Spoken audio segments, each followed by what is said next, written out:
Welcome to the Slop Farm. Enjoy the video.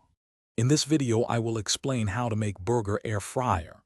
First, select ground beef with an 80/20 fat ratio for the best flavor and juiciness. Next, gently form your patties, aiming for about 1 inch thick and a bit wider than your bun to account for shrinkage.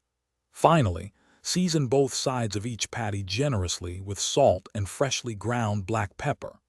This simple preparation ensures a delicious foundation for your air-fried meal. Now let's get cooking. Preheat your air fryer to 375 degrees Fahrenheit for about 5 minutes to ensure consistent heat.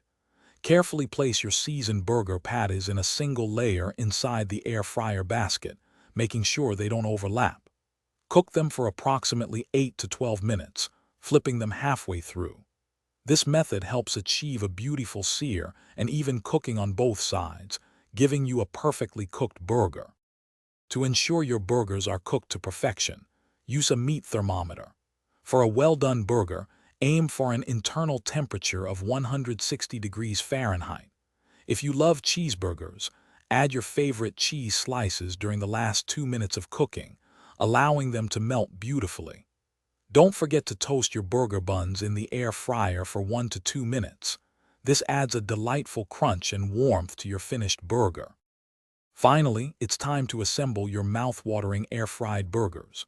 Place your perfectly cooked patty on a toasted bun, then pile on your favorite toppings like crisp lettuce, juicy tomato slices, and thinly sliced onion. These burgers pair wonderfully with a side of crispy air-fried French fries or a fresh salad. For more great deals and to check out the Echo Dot smart speaker, be sure to look for the link in the description below. Enjoy your fantastic homemade meal. Thanks for watching. Consider subscribing if we helped you today.